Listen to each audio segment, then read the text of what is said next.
Bismillahirrahmanirrahim.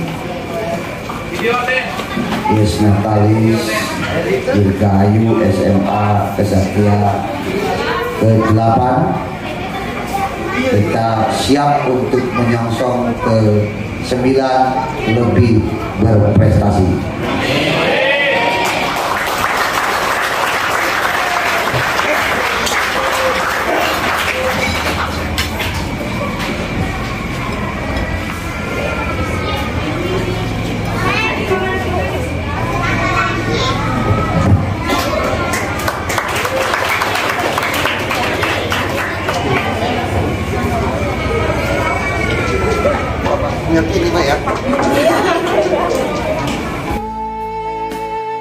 Assalamualaikum warahmatullahi wabarakatuh.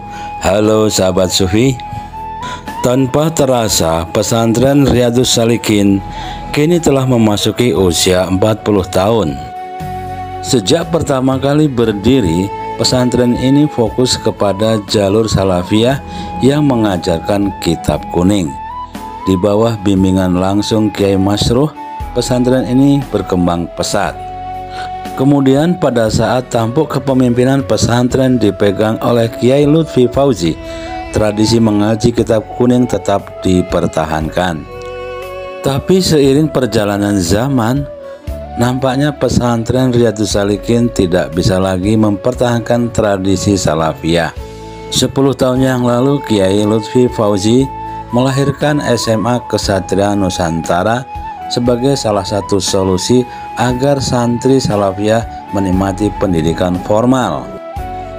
SMA Kesatria Nusantara dibangun berdasarkan kecintaan sang pendiri terhadap negara NKRI. Maka corak warna SMA Kesatria Nusantara lebih kepada pendidikan bela negara dan tentu saja pengajaran kitab kuning yang melekat di pesantren Riyadhus Shalikin. Maka tidak heran semua siswa-siswi SMA Kesatria Nusantara menggunakan seragam semi militer. Di bawah pimpinan Milki Barokah SHIMH, SMA Kesatria Nusantara mampu menunjukkan jati dirinya. Berbagai prestasi di segala bidang mampu diraih oleh siswa-siswi SMA Kesatria Nusantara. Sehingga selama satu dasawarsa ini, SMA Kesatria Nusantara mampu melaju pesat mengalahkan sekolah-sekolah swasta yang lainnya. Menurut Milki, sebagai sekolah swasta tentu harus banyak terobosan dan keunggulan yang ditawarkan kepada masyarakat. Di antara program unggulan tersebut adalah penguasaan bahasa asing, penguasaan ilmu eksak, dan tentu saja penguasaan kitab kuning sebagai salah satu ciri khas santri Riyadhus Shalikin.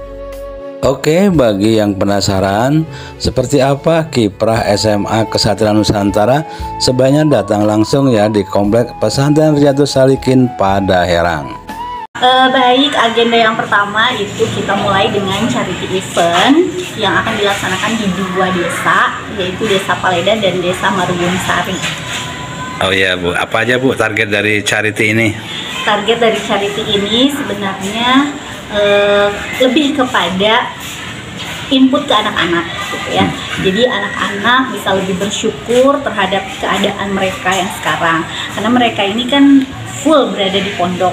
Jadi mereka tidak tahu dunia luar itu seperti apa. Nah, kadang kan orang tua itu supaya anaknya betah di pondok, akhirnya segala sesuatu juga bisa mereka dapatkan dengan mudah gitu. Alasannya itu biar betah dan lain sebagainya gitu. Nah, mereka nggak tahu bahwa di luar itu masih banyak yang kurang beruntung dari mereka. Akhirnya kita mencoba di Disnatalis ini sebenarnya charity yang kedua. Yang sebelumnya udah pernah kita lakukan dan alhamdulillah respon dari masyarakat juga bagus gitu ya, dan ada feedbacknya buat anak-anak gitu. Nah, sekarang juga harapannya seperti itu supaya mereka bisa lebih bersyukur dengan keadaan mereka berada di dalam pondok ini gitu. Oke. Terus perkembangan terakhir gimana Bu? sekolah kita ini arahnya kemana nih sekarang? Sekarang ini kita sedang fokus kepada bagaimana lulusan SMAKN ini bisa diterima di perguruan tinggi negeri maupun luar negeri, kemudian di ikatan-ikatan dinas gitu. Nah, jadi kita lebih fokus ke situ supaya kan kita ini sekolah swasta ya. Kita sekolah swasta, kalau nggak berprestasi kayaknya mau ngapain gitu kan. Akhirnya kita fokus ke situ, pembinaan masuk perguruan negeri dan pembinaan untuk masuk ke ikatan-ikatan dinas. Itu fokus kita untuk tahun ini. Jadi sekarang program unggulannya apa, Bu? Mendukung program itu? Unggulannya itu Bahasa gimana? bahasa masih tetap ada, language club ada, public speaking ada gitu. Tapi sekarang ini lebih fokus ke kelas 12. Jadi kelas 12 ini diharapkan dari mulai mereka masuk di kelas 12 itu sudah latihan-latihan soal seperti itu. Oke. Bu, himbauannya kepada masyarakat, Bu?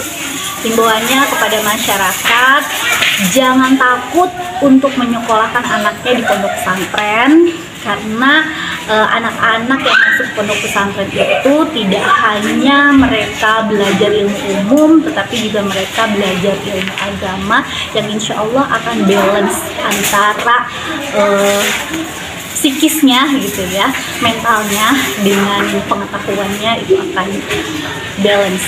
Oke, makasih, Bu. Demikian Bunga Supi Media mengabarkan dari Padaherang. Wassalamualaikum warahmatullahi wabarakatuh.